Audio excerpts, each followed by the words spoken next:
Bom dia, boa tarde, boa noite. No vídeo de hoje eu trago um tema polêmico acerca da compra de jogos, licença de jogos, se o jogo é seu, se o jogo é da empresa, se em algum momento você adquire o direito sobre o jogo ou não, se continua sendo uma propriedade intelectual da empresa.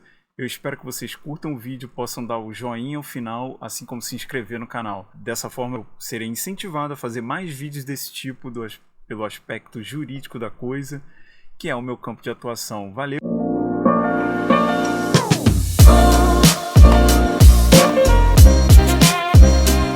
Bom, o assunto agora é um pouco diferente. Agora vamos falar sobre a compra de jogos. Você compra jogos ou você compra licenças de jogos? O que na verdade você está adquirindo? Você compra um jogo digital ou físico, ou você compra o direito ao uso do jogo digital ou físico? A polêmica veio à tona com as atuais políticas das empresas, tanto Sony quanto Microsoft e Nintendo. Dizem nos seus contratos, oficialmente, que a gente compra apenas uma licença e não o jogo, independente dele estar registrado num cartão de jogo, como uma mídia física, ou um cartuchinho da Nintendo, ou um CD, DVD, Blu-ray, no caso da Sony, ou a mídia digital. Você nunca está adquirindo, segundo a empresa, o jogo ou a propriedade intelectual dela. O que você adquire é a licença de uso naquele console e não pode ser também modificado, a não ser que ele permita de alguma forma a sua modificação. Aqui, a título de exemplo, eu trago o contrato da Nintendo a fim de ilustrar. A gente pode ver aqui no artigo 1º, concessão da licença, o software é licenciado e não transferido para você. Ou seja, você adquire quando você paga o valor do jogo, entre aspas, você não está pagando o valor do jogo legalmente, você está pagando a licença para o uso do jogo. Diria para vocês, concordo com o contrato? Para jogar eu tenho que concordar. Como pessoa eu não concordo, porque se você adquire a mídia digital ou a mídia física, o que você quer é poder jogar sempre porque você pagou pelo direito.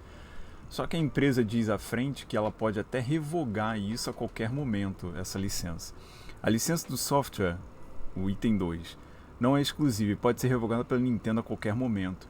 Ou seja, você adquirindo a mídia física ou a mídia digital, da mesma forma, a qualquer momento a Nintendo, a Sony, a Microsoft através do Xbox pode revogar e remover o acesso. Não dá para desinstalar os seus jogos quando você tiver ele já instalado no seu aparelho.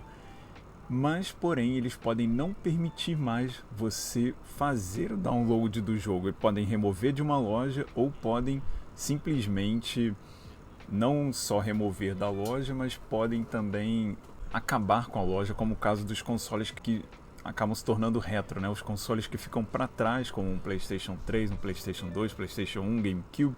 Todos esses jogos, o Wii, por exemplo, também, da Nintendo, as lojas são encerradas e você não pode mais fazer o download através da loja. Isso também acaba encerrando a licença.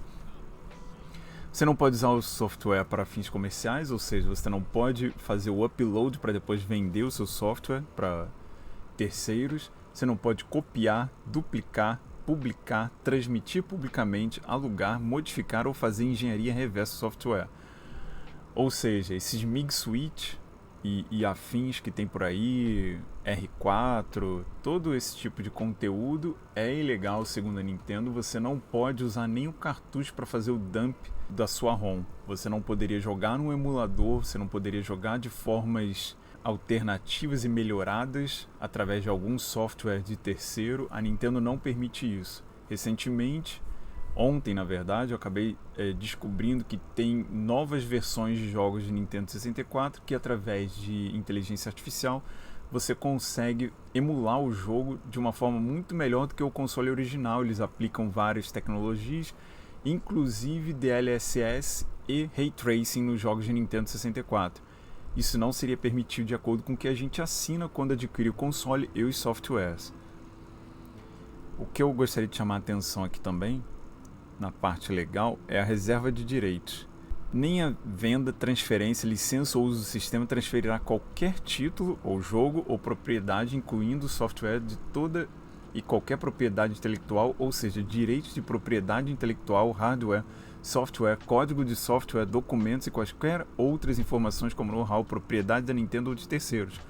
Você compra a licença e você não tem direito sobre a licença. A propriedade intelectual ainda é da empresa. Se ela não permitir dentro de um jogo modificações, como acontece muitas vezes em jogos da Steam, que o próprio desenvolvedor permite modificação e abre um leque para a comunidade trabalhar no seu jogo de forma parcial, não modificando a fonte, mas skins, digamos assim, você também não pode fazer isso em jogos da Nintendo. Acredito que isso, eu não quero me estender muito, então eu não peguei a licença de usuário da Sony e da Microsoft especificamente, mas acredito que todas as outras duas empresas vão agir da mesma forma, falando que você só pode usar a licença que você adquire e não a propriedade, o jogo em si.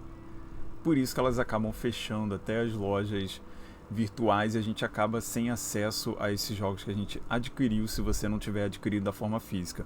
O cartucho físico ele no máximo pode estragar, mas ninguém pode tirar de você se você guardar na sua residência. Então, a melhor forma de você preservar um jogo ainda é a mídia física, porque lojas online pode acabar. É só olhar os consoles que ficaram para trás, os consoles que não são da atual geração, que você vai acabar percebendo que não tem como você perpetuar os jogos, a não ser que seja através de mídia física. A título de exemplo, eu que adquiri jogos em várias plataformas, inclusive na Microsoft Store, percebo que toda vez que a gente adquire jogos ou licenças dessa forma, a gente acaba sendo prejudicado, porque eu fiz aquisição há muitos anos atrás do Forza Motorsport 5, Forza Motorsport 6 e do Forza Horizon 3. Esses três jogos simplesmente foram removidos da loja da Microsoft. Hoje em dia você não pode mais instalar, ainda que você tenha licença na sua conta. Dizem eles que é por licença contratual dos carros, músicas e coisas afins. Na verdade, eu entendo que a Microsoft quer forçar a gente a adquirir os novos jogos, o Forza Motorsport 7, o Forza Motorsport sem número, que é o 8º, Forza Horizon 4 e Forza Horizon 5. Agora, pelo menos, eles estão permitindo que a gente adquira esse tipo de jogo na Steam, não só na Microsoft Store. Se eu puder dar um conselho, eu diria, se só existe mídia física, mídia digital, e você só quer jogar aquele jogo, se você tem interesse em jogar aquele jogo, eu diria que a Steam ainda é o melhor local. Pode ser que removam no futuro algum jogo desse? Pode ser. Até hoje não aconteceu diretamente, à exceção de um jogo que se baseava no quadribol do Harry Potter.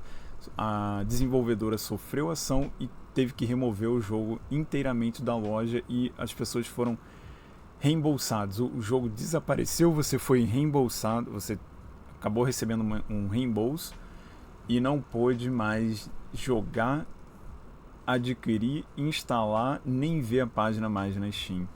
Então, gostaria que vocês dessem a opinião de vocês sobre compra, licença, permissão de uso, direito. Na verdade, eu quis expor mais uma parte jurídica, né? Porque esse é o meu campo de atuação principal ainda hoje. E se vocês puderem deixar um comentário no final, agradeço, é isso.